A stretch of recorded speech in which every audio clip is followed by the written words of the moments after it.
In 1969, one American company's sales were commonly reckoned at about 1% of the entire United States economy. Not 1% of retail. 1% of everything the country made. 2 out of every 3 Americans shopped there in any given 3 months. At that peak, more than half of all households in the country carried its credit card. It was Sears. 49 years later, it filed for bankruptcy. Today, 5 of its stores are left. The short explanation is Amazon. It is not what happened here. Sears began in 1886 in a railway station in Minnesota. The station agent bought a crate of watches a local jeweler had refused to accept. He sold them down the line to other station agents and found he was better at that than at the railway. By 1893, the business had a partner, a name, and a catalogue. By the end of that decade, the book ran past 500 pages. Anything in it could be ordered from a farmhouse and delivered by rail, including a house. Between 1908 and 1940, Sears sold about 75,000 houses through the post. The house arrived pre-cut and numbered, in crates, at your nearest railway station. Doors, windows, floorboards, and the nails to hold them together, all in the box. A century before anyone used the phrase, this was national logistics. A customer list, a delivery network, and a catalogue with everything in it. Sears did not need to invent Amazon. It had been Amazon since 1893. In 1973, Sears finished the tallest building in the world and put its own name on the side. 110 stories in Chicago. 1,454 feet, a record it held for 25 years. At the end of the 1960s, around 350,000 people worked for the company. Nothing about it looked like a company that could be lost. Then Sears shut down the thing it had been built out of. The catalogue was cancelled after 105 years. It had taken more than $3 billion in orders the year before and lost money doing it. Sources disagree on how much it lost. All of them agree it had been losing for years. 50,000 people who filled those orders were let go in the same announcement. As a piece of arithmetic, closing it was defensible.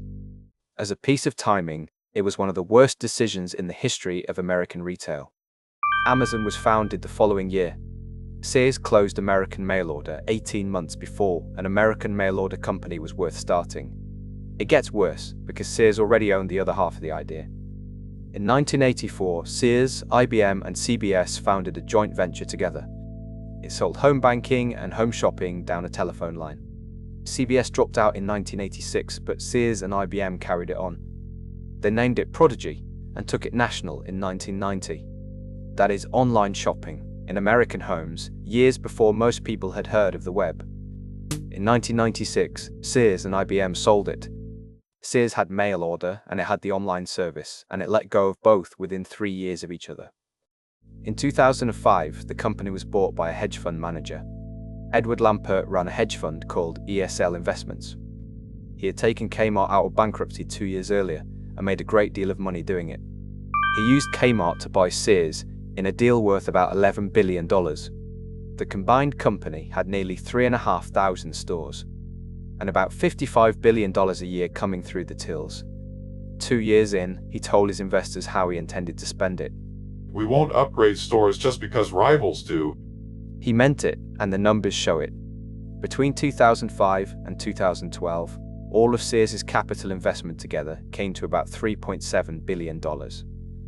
In the same years, by its own accounts, it spent $6 billion buying back its own shares. Yearly capital spending fell from $552 million to $378 million. Customers could see the result without reading a single filing. Carpets, lighting, stock on the shelves. The shops got visibly worse. Then, in 2008, Lampert did the thing this film is actually about. He split Sears into more than 30 separate business units: appliances, tools, clothing, and the rest. Each with its own management, its own profit and loss account, and its own bonus pool. The theory was clean, and Lampert had never hidden it. A market beats a plan. Let the units compete for money and attention, and the good ideas would win on merit. The units competed. That part worked exactly as designed. They competed with each other. Nearly everything known about how this worked inside comes from one piece of reporting. A bonus tied to one unit's numbers is a reason to protect those numbers from everybody else's. Sears' weekly advertising circular had a fixed number of pages, so the units started bidding against one another for space in it, not arguing for the space, buying it from each other inside the same company, and nobody would cut a price to get a customer through the door. The discount came out of one unit's result. The customer usually spent the money in another unit's aisle. Kenmore was Sears' own appliance brand. It began stocking rival manufacturers' machines and putting them in front. It was the right move for Kenmore's profit and loss account. It was a strange move for a shop called Sears. Those same former executives described what the building felt like to work in. One of them called the company warring tribes. Being in a different business unit, one of them said, made colleagues into two competing companies. Executives began bringing laptops with privacy screens into meetings, so the colleagues at the same table could not read their screens. Every year, each unit head walked to the same room and asked the chairman for money. The chairman was not in the room. He lived in Florida, disliked flying, and attended by video conference. Former executives said he visited the Illinois headquarters no more than twice a year. 30 warring units, reporting to a screen on the wall. As the shops emptied, the company began selling the parts of itself that still worked. In 2014, Lands' End was spun off into its own company. Sears took $500 million out of it on the way.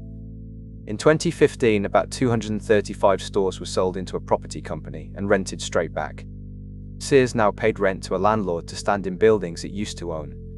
In 2017, Craftsman went to Stanley Black & Decker for about $900 million. Sears had owned that name since 1927, and it was one of the last reasons anyone still walked in. Every sale bought the company time. None of them bought it a customer. In September 2018, weeks from the end, Lampert published his account of what had gone wrong. Pensions took billions, we needed to compete. By the company's own account, Sears had put about $4.5 billion into its pension plans since the merger. Spread across 13 years, that is roughly $350 million a year. Against revenue that had started above $50 billion a year, and against $6 billion spent on its own shares. The pension bill was real. It was not the 30 units. Revenue tells the story without any argument about blame. Around $53 billion in 2006. $16.7 billion in its last full year before the filing. On the 15th of October 2018, Sears filed for Chapter 11 bankruptcy. $6.9 billion of assets. $11.3 billion of liabilities. 687 stores were still trading. The company announced the closure of 142 of them in the same filing. The following February, the pension plans were handed to the federal insurer. They covered about 90,000 working and retired employees. In February 2019, Lampert bought Sears out of its own bankruptcy. The winning bid was valued at about $5.2 billion. About $1.5 billion of that was actual cash. The rest was debt forgiven and liabilities taken on. 425 shops passed to a new company that he also controlled.